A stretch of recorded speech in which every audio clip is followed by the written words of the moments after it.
2024 లేదా 25లో డిగ్రీ లేదా బీటెక్ చదివారా? సాఫ్ట్‌వేర్ జాబ్ కోసం ఎదురు చూస్తున్నారా? అయితే కోడ్ జ్ఞాన్ 100 డేస్ కోర్సులో చేరండి, జాబ్ సాధించండి. నమస్కారం అనిల్ సింగ్ గారు. నమస్తే శిరీష. చాలా మంది కూడా డబ్బులు పెట్టేటప్పుడు ఒకటికి రెండు సార్లు ఆలోచిస్తారు. బట్ స్టిల్ ఇంత ఆలోచించినప్పటికీ మనం ఎక్కడ డబ్బు పెడుతుంటే అక్కడ జిఎస్టీ అనో, లేదంటే ట్యాక్స్ అనో, లేదంటే ఇంట్రెస్ట్ అనో, ఇలా రకరకాల పేరుతో మనం ఎక్కడైతే పెడుతున్నామో అక్కడ డబ్బుల్ని అయితే తీసుకోవడం జరుగుతుంది. మరి వీటిని ఎలా ఓవర్కమ్ అవ్వచ్చు? ఒక పొదుపు చేసుకునే మార్గం ఏంటి సార్? ఇది ఒక హార్ష్ రియాలిటీ అని చెప్తాను. చాలా హార్ష్. అంటే ఎందుకు చెప్తున్నానంటే పోల్చుకుందాం ఇది ఎంత చేదైన నిజం అంటే. కాకరకాయ వెజిటేబుల్ అని కదండి, చిన్నప్పుడు తినరా అంటే అసలు తినేవాడిని కాదు. పెద్దగైన తర్వాత I love that vegetable the most అనమాట. ఎందుకంటే it helps you have good digestive system అనమాట. కానీ అది చాలా చేదుగా ఉంటుంది. బట్ నేను కొంతమంది చేతి వంటలు కాకరకాయ విషయానికి వస్తే తిన్నాను, చాలా బాగా చేస్తారు. Of course my wife has also learned. ఇంతెందుకు చెప్తున్నాను అంటే ఇది చాలా చేదు నిజం. మనము ఇండియాలో యాజ్ అ సిటిజన్గా మనం ఇక్కడ ఉంటున్నాం కదా, పుట్టి పెరిగాం ఇక్కడే, మన చదువులు జరిగాయి, మన ఉద్యోగం ఇక్కడే ఉంది, వ్యాపారాలు ఉన్నాయి. అయితే మనము ఎందుకు ఒక విషయంలో జాగ్రత్త పడాలి? ఇందాక మీరు అడిగిన ప్రశ్న చాలా చాలా చాలా ముఖ్యమైన ప్రశ్న. అందరికీ లైఫ్లో 360 డిగ్రీ యాంగిల్లో నరకం చూపిస్తున్న ప్రశ్న ఇది. అయితే దీనికి సమాధానం ఏంటి? ఎక్కడ దొరుకుతుంది నాకు సమాధానం అంటే మీ దగ్గరే ఉంది, మీ ఆలోచనలో ఉంది, మీ ఉండే డే టు డే ప్రవర్తన డబ్బు వైపు. ఎందుకంటే ఈ చేదు విషయం ఏదైతే ఉందో డబ్బుతో ముడిపడింది. సో ఎందుకు ఈ విషయం గురించి మనం ఈ వీడియో చేస్తున్నామంటే ఒక నిజము ఈరోజు మార్నింగ్ ఒక తెలిసిన పర్సన్ మనకు స్టేటస్లో చూశాను, ఆయన వాట్సాప్ స్టేటస్లో. ఆయన ఈ స్టేటస్ డీటెయిల్స్ అన్నీ నేను చదివి చెప్తాను మీకు. అయితే ఒక బ్యాంకులో డిపాజిట్ 2,000 రూపాయలు దాచుకుంటే ఏడాదికి తర్వాత మనం పొందేది కేవలం 70 రూపాయలు మాత్రమే. అంటే 3.5% సేవింగ్స్ అకౌంట్లో మీకు ఇంట్రెస్ట్ వస్తుంది. అదే ఒకవేళ నేను బ్యాంక్ నుంచి దాదాపు 2,000 రూపాయలు రుణంగా తీసుకుంటే నేను దాదాపు 13% వడ్డీ కట్టాలి సంవత్సరానికి. అంటే 360 రూపాయలు అవుతుంది అది 2,000కి. ఒకవేళ నేను బ్యాంక్కి వెళ్ళేసి 2,000 రూపాయలు వర్త్ నేను ఫ్యామిలీతో నేను భోజనం చేశాను అనుకోండి, ఒక రెస్టారెంట్లో భోజనం చేసి 2,000 రూపాయలు బిల్ అయితే దాని మీద నేను 18% జిఎస్టీ ట్యాక్స్ కట్టాలి. అది దాదాపు 360 రూపాయలు. నా ఇది ఆయన పెట్టిన నిజం. ఇది చాలా చాలా గుచ్చుకుంటున్న నిజం. ఇది రాత్రి నిద్ర కూడా పట్టనియదు నిజంగా నేను చెప్పాలి అంటే. సో ఇప్పుడు వస్తాను ఎగ్జాక్ట్లీ మనం ఇలాంటి కష్టాల నుంచి మనం ఎలా బయటపడాలి. ఒక విషయం గుర్తుపెట్టుకోండి, మన భారతదేశము ఈజ్ అ డెవలపింగ్ కంట్రీ. మనం డెవలప్డ్ కంట్రీ కాదు. డెవలపింగ్ కంట్రీలో ఉన్న కష్టాల విషయం గురించి మీకు స్కూల్లో చదివించరు, మీకు కంపెనీలో కూడా తెలియజేయరు. మీకు ఒక ఇన్సూరెన్స్ కంపెనీనా, క్రెడిట్ కార్డా, మీ బ్యాంకా ఎవరు తెలియజేయరు. ఎక్సెప్ట్ సుమన్ టీవీలో నేను శిరీష కలిసి చేస్తున్న ఈ ప్రయాణం ఏదైతే ఉందో ఇన్వెస్టర్ జర్నీగా ఎడ్యుకేషనల్ అవేర్నెస్ ప్రోగ్రాంలోనే మీకు ఈ పూర్తి నాలెడ్జ్ వస్తుంది. 100% గ్యారంటీ. ఓకేనా? సో ఇక్కడ మీరు తెలుసుకునేది ఏంటంటే ఇండియా ఈజ్ ఎక్స్ప్లాయిటెడ్ అనమాట. చాలామంది దేశాలు వచ్చేసి మన దేశాన్ని వాడుకొని వెళ్ళిపోతున్నారు, మనల్ని వాడుకొని వెళ్ళిపోతున్నారు. కంప్లీట్గా మన టాలెంట్, మన దగ్గర ఉన్న డైమండ్, కోహినూర్ డైమండ్ కూడా దోచుకొని వెళ్ళిపోయారు. సో మన దగ్గర వీక్నెసెస్ ఎక్కువ ఉన్నాయి భారతదేశంలో. ఎకానమీలో స్ట్రెంగ్స్ అనేది ఇప్పుడిప్పుడు పెంచుకుంటూ వస్తున్నారు.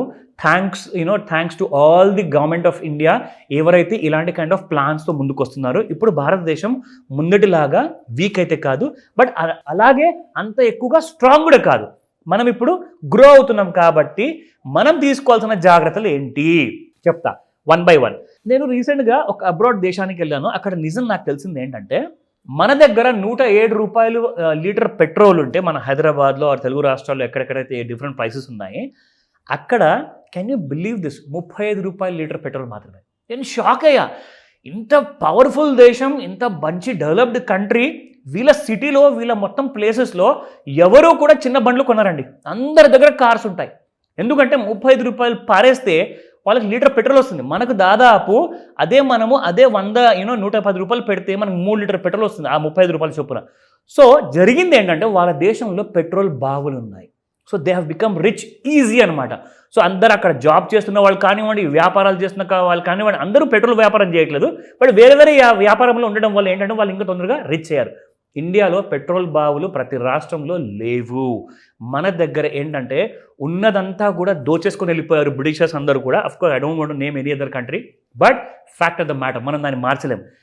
ఇక్కడ మన currency day by day, year by year devalue అవుతుందన్నమాట. అంటే ఇంతకు ముందుకు నేను స్కూల్లో కాలేజ్లో ఉన్నప్పుడు చూస్తే ఆ టైంలో డాలర్కి పోల్చుకుంటే మన రూపాయి దాదాపు 20 రూపాయలు 30 రూపాయలు అలా పెరుగుతూ 40 అయింది, 60 అయింది, ఇప్పుడు 86లో ఉంది. అంటే ఒక్క డాలర్ని మీరు ఒకవేళ పొందాలి అనుకుంటే మీరు ఇండియా నుంచి దాదాపు 86 రూపాయలు ఇస్తేనే కానీ మీకు ఒక డాలర్ మీ చేతికి రాదు. అంటే మనము అంత బీదవాళ్ళం అనమాట, అంత పూర్ కంట్రీ అనమాట మనము. నిజం చెప్తున్నాను ఇది. దీన్ని మనం ఒకవేళ దాటుకుంటూ రావాలి అంటే ఒకటే సీక్రెట్ ఉంది, అది మీరు చిన్న చిన్న పెట్టుబడి పెట్టండి.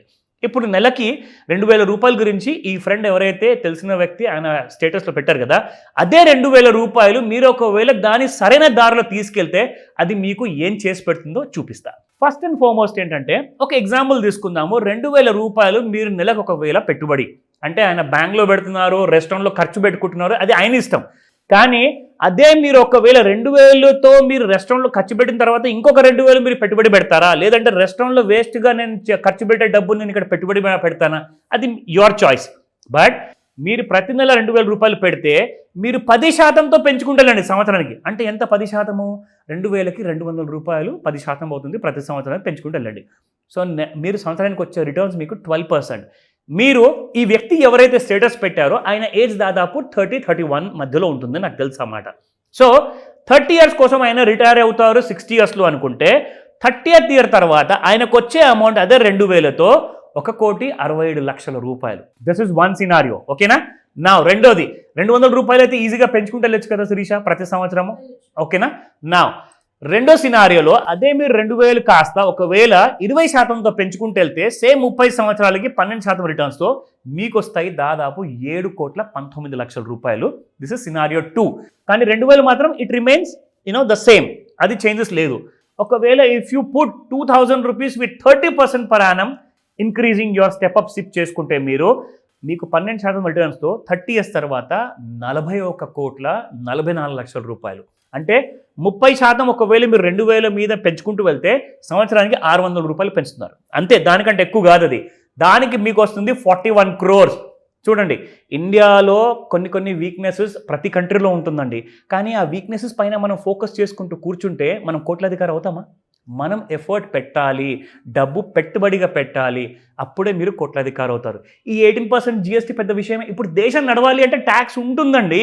మీరు నాకు 18% నేను పే చేస్తున్నానని చెప్పేసి మనం డిసప్పాయింట్ అయిపోయేసి డిప్రెషన్లోకి వెళ్ళిపోతే లాభం లేదు. మీరు 18%ని ఇలా అంటే మీ చేతి మీద ఒకవేళ కూర్చున్న దుమ్ము ఉందనుకోండి, దాన్ని ఎలాగైతే మీరు తీసి పారేస్తారో అలా 18% కూడా మీకోసం చాలా చిన్నగా కనిపిస్తుంది ఎప్పుడైతే మీరు ఇలాంటి పెట్టుబడి పెడతారో. సో గుర్తుపెట్టుకోండి, దేశం గురించి మనం నెగిటివ్గా మాట్లాడడం కానివ్వండి, లేదంటే మన పరిస్థితుల గురించి మన బ్యాంక్ గురించి నెగిటివ్గా మాట్లాడడం కానివ్వండి, ఇవన్నీ వేస్ట్ ఆఫ్ టైం. చేయాల్సిందల్లా మీరు అదే 2000తో ఒక స్మార్ట్ ఇన్వెస్ట్మెంట్ చేయండి and you will become a crorepati, no doubt about it. And అది కూడా నేను 12% అంటే చాలా తక్కువ రిటర్న్స్ చెప్తున్నాను. మీకు 16, 18, 36% వచ్చింది అనుకోండి, this amount will be 3 times higher. నా కమింగ్ టు ది 2 ఎగ్జాంపుల్స్ ఇస్తాను. సేమ్ అదే 2000 రూపాయలతో మీరు 40% సంవత్సరానికి పెంచుకుంటూ వెళ్తే అంటే 800 రూపాయలు సంవత్సరానికి పెంచితే మీకు వచ్చేది 257 కోట్లు, 257 crores with just 2000 rupees investment. అదే ఒకవేళ మీరు 50%తో పెంచుకుంటూ వెళ్తే సంవత్సరానికి ఒకసారి 2000 రూపాయలకి 50% అంటే మీరు సంవత్సరానికి 1000 రూపాయలు పెంచుతున్నారు. ప్రతి నెల 3000 ఒకవేళ మీరు పెట్టుబడిగా పెట్టారంటే అదే 30 ఇయర్స్ వరకు. Can you believe this figure? ఇది నేను నమ్మలేకపోతున్నాను. 1555 కోట్లు, 1555 crores. నేను ఒకటే మాట చెప్తానండి, there is a possibility that you can become rich. But మీ దగ్గర మీ మైండ్లో ఆ ఆలోచనకి పాసిబిలిటీ ఉందా? ఆ పాసిబిలిటీ ఉందంటే ఈరోజే నన్ను అడగండి ఆ ప్రశ్న. నేను మీ ప్రతి ప్రశ్నకి ఆన్సర్ ఇస్తాను, ఎందుకంటే మాస్టర్ క్లాస్లో నేర్పించబోతున్నాను ఈ సీక్రెట్ గురించి. So call me today.